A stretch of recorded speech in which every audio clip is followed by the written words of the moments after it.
Hi viewers, ಇವತ್ತು ಸಿಹಿ ಕಡುಬು ಹೇಗೆ ಮಾಡೋದಂತ ನೋಡೋಣ ಬನ್ನಿ. ಒಂದು ಪಾತ್ರೆನ ತೊಗೊಂಡು ಅದಕ್ಕೆ 1 ಕಪ್ನಷ್ಟು ತೊಗರಿಬೇಳೆನ ತೊಳೆದ್ಬಿಟ್ಟು ಹಾಕೊಬೇಕಾಗುತ್ತೆ. 1 ಕಪ್ ತೊಗರಿಬೇಳೆಗೆ 3 ಕಪ್ ನೀರಿನಷ್ಟು ಹಾಕೊಬೇಕಾಗುತ್ತೆ.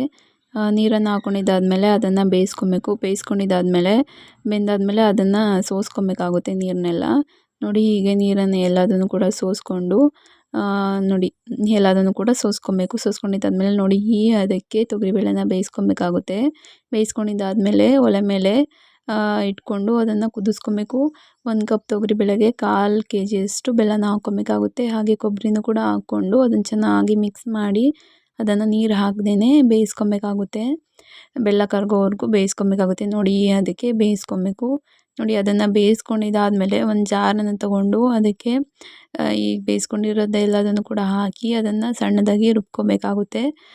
ರುಬ್ಕೊಂಡಿದ್ದಾದಮೇಲೆ ನೋಡಿ ಒಲೆ ಮೇಲೆ ಒಂದು ಪಾತ್ರೆ ಇಟ್ಕೊಂಡು ಅದಕ್ಕೆ ಸ್ವಲ್ಪ ನೀರನ್ನು ಹಾಕಿ ಅದಕ್ಕೆ ಒಂದು ಸ್ವಲ್ಪ ಹಿಟ್ಟನ್ನು ಕೂಡ ಹಾಕಿ ಕದ್ರುಕೊಬೇಕಾಗುತ್ತೆ. ಇದು ಏಕೆ ಅಂತಂದರೆ ಮುದ್ದೆನ ಮಾಡ್ಕೊಬೇಕಾಗುತ್ತೆ. ಅದಕ್ಕೆ ನೋಡಿ ಅದಕ್ಕೆ ಒಂದು ಸ್ವಲ್ಪ ಉಪ್ಪನ್ನು ಕೂಡ ಹಾಕಿ ಅದನ್ನು ಚೆನ್ನಾಗಿ ಮಿಕ್ಸ್ ಮಾಡಿ ಅದನ್ನು ಬೇಯಿಸ್ಕೊಬೇಕಾಗುತ್ತೆ.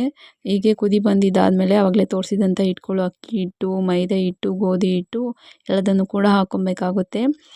ಇದು ಅಳತೆ ಹೇಗೆ ಅಂತ ಅಂದರೆ 1 ಕಪ್ ಅಕ್ಕಿ ಹಿಟ್ಟಿಗೆ ಅರ್ಧ ಕಪ್ನಷ್ಟು ಗೋಧಿ ಹಿಟ್ಟು, 1/4 ಕಪ್ನಷ್ಟು ಮೈದಾ ಹಿಟ್ಟನ್ನು ಹಾಕಿ ಕಲಿಸ್ಕೊಬೇಕಾಗುತ್ತೆ. ಅದನ್ನು ನೋಡಿ ಈ ಎಲ್ಲ ಹಿಟ್ಟನ್ನು ಕೂಡ ಈ ಪಾತ್ರೆ ಒಳಗಡೆ ಹಾಕಿ ಅದನ್ನು ಚೆನ್ನಾಗಿ ಒಂದು ಮಿಕ್ಸ್ ಮಾಡ್ಕೊಬೇಕಾಗುತ್ತೆ. ನೋಡಿ ಹೀಗೆ ಎಲ್ಲ ಹಿಟ್ಟನ್ನು ಕೂಡ ಚೆನ್ನಾಗಿ ಮಿಕ್ಸ್ ಮಾಡ್ಕೊಬೇಕು.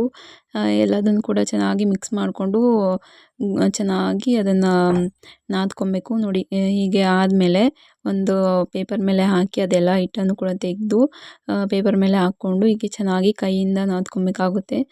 ಚೆನ್ನಾಗಿ ನಾದ್ಕೊಂಡಿದ್ದಾದಮೇಲೆ ಒಂದು ನಿಂಬೆಹಣ್ಣು ಗಾತ್ರದಷ್ಟು ಹಿಟ್ಟನ್ನು ತೊಗೊಂಡ್ಬಿಟ್ಟು ಅದನ್ನು ಹೀಗೆ ತಟ್ಕೊಂಡು ಅದರ ಮಧ್ಯದಲ್ಲಿ ಆವಾಗಲೇ ಏನು ಸ್ವೀಟನ್ನು ರುಬ್ಬಿಟ್ಕೊಂಡಿದ್ವಲ್ಲ ಅದನ್ನು ಮಧ್ಯದಲ್ಲಿ ಹಾಕಿ ನೋಡಿ ಹೀಗೆ ಹಾಕಿಬಿಟ್ಟು ಅದನ್ನು ಮಡಚ್ಕೊಬೇಕಾಗುತ್ತೆ.